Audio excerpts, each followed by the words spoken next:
জল দেওয়ার পরে ঝোলটা ফুটে উঠেছে, ওর মধ্যে দিয়ে দিচ্ছি ভেজে রাখা মাছগুলো।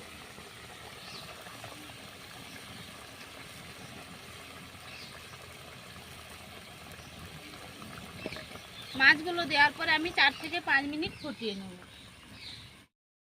নমস্কার বন্ধুরা, চলে আসছে আর একটা নতুন রেসিপি নিয়ে। আজকে বানাবো মেথি মৌরি দিয়ে মাছের ঝোল। তার জন্য কি কি উপকরণ নিয়েছি আপনাদেরকে দেখাচ্ছি। এই যে মাছের চাকা নিয়েছি আমি 5 পিস, হলুদ গুঁড়ো, একটা তেজপাতা, নুন, মৌরি আর আদা একসঙ্গে বেটে নিয়েছি, টমেটো বাটা, কাঁচা লঙ্কা কোচানো, আর এই যে মেথি নিয়েছি হাফ চা চামচ, সর্ষের তেল, বেগুন একটা কেটে নিয়েছি, আর আলু এই যে একটু মোটা মোটা করে আমি কেটে নিয়েছি। আর আমি বেগুন দিয়ে ঝোলটা বানাবো, আপনারা চাইলেও কিন্তু ঝিঙে, পটল, যে কোনো সবজি দিয়েও রান্না করতে পারেন। এবার আমি উনানটা ধরিয়ে নিচ্ছি। উনানটা ধরিয়ে কড়াই বসে দিয়েছি, কড়াইয়ের মধ্যে দিয়ে দিচ্ছি তেল। তেলটা গরম হতে থাক, আমি ততক্ষণে মাছে নুন হলুদটা মাখিয়ে নিচ্ছি। 1 চিমটে হলুদ গুঁড়ো, আগে থেকে নুন মাখানো ছিল, যেহেতু আমি ঝোলে আর নুন দেব না, তার জন্য একটু বেশি করে নুন দিয়ে দিচ্ছি। ভালোভাবে মাখিয়ে নেব।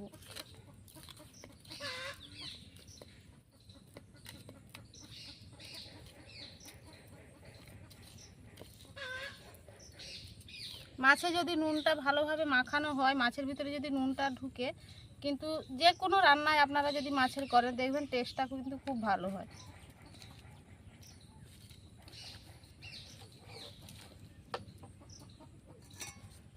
তেলটা দেখুন গরম হয়ে গেছে।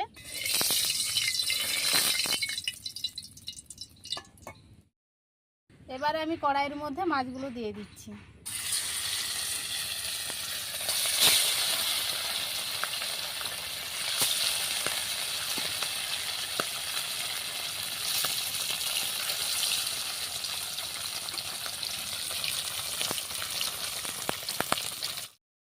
যেহেতু আমি হালকা পাতলা ঝোল বানাবো, মাছটা কিন্তু বেশি ভাজলাম না, দেখুন একটু কাঁচা কাঁচা রেখেছি। এবার আমি তুলে নিচ্ছি।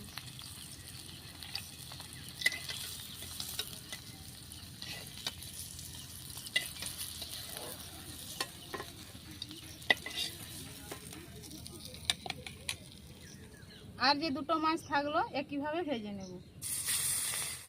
সব মাছগুলো ভাজা হয়ে গেছে, ওই তেলের মধ্যে দিয়ে দিচ্ছি কেটে রাখা আলুগুলো।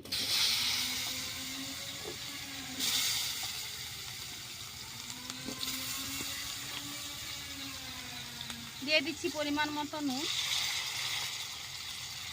হলুদ গুঁড়ো। আলুটাকে ভালোভাবে ভেজে নেব।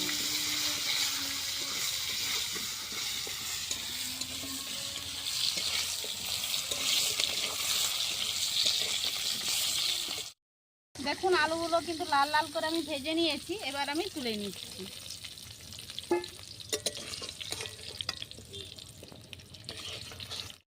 ওই তেলের মধ্যে দিয়ে দিচ্ছি কেটে রাখা বেগুনগুলো।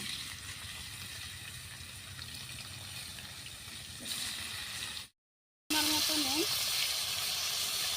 1 চিমটে হলুদের গুঁড়ো,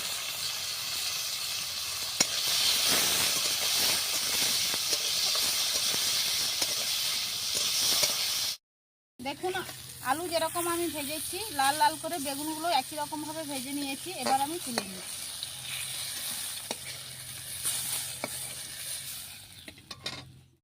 বেগুন আলুটা তো আমার ভাজা হয়ে গেছে, এবার আমি কড়াইয়ের মধ্যে পরিমাণ মতো তেল দিয়ে দিচ্ছি।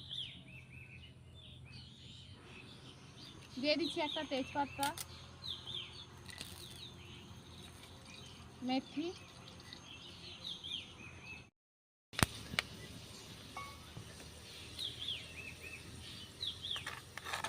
দিয়ে দিচ্ছি মৌরি আর আদা,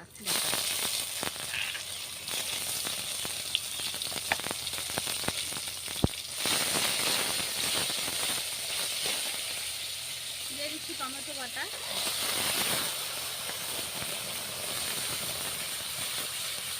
কাঁচা লঙ্কা কোচানো, কিছুটা দিলাম, কিছুটা রেখে দিলাম কাঁচা লঙ্কা।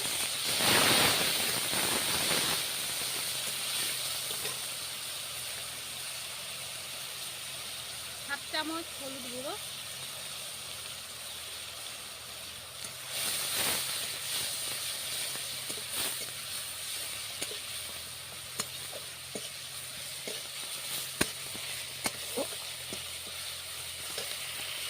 দিয়ে দিচ্ছি ভেজে রাখা আলু আর বেগুন। মশলার সঙ্গে একটু আলু বেগুনটাকে কষিয়ে নেব।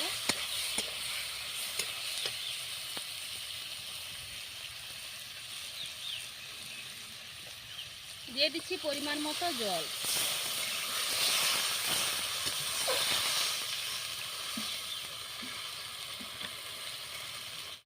জল দেওয়ার পরে ঝোলটা ফুটে উঠেছে, ওর মধ্যে দিয়ে দিচ্ছি ভেজে রাখা মাছগুলো।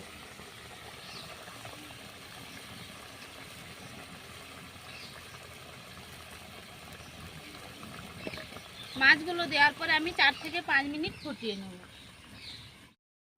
কিছুটা লঙ্কা আমি ফোড়নের সময় দিয়েছিলাম আর কিছুটা রেখেছিলাম, ওই ঝোলের মধ্যে দিয়ে দিচ্ছি। মেথি মৌরি দিয়ে মাছের ঝোলটা দেখুন আমার পুরোপুরি রেডি হয়ে গেছে। এবার আমি নামিয়ে নিচ্ছি। দেখুন মেথি মৌরি দিয়ে মাছের ঝোলটা আমার পুরোপুরি রেডি হয়ে গেছে। কালারটা কত সুন্দর এসছে দেখুন। এই রান্নাটা যে আমি করলাম, যাদের লিভারের সমস্যা থাকে বা গরমের জন্য হালকা পাতলা ঝোল বানাবেন, খেতে খুব ভালো লাগবে, শরীরের পক্ষেও খুব উপকার। তো এখানে আমি ভিডিওটা শেষ করছি। দেখা হচ্ছে আবার নতুন কোনো ভিডিও নিয়ে।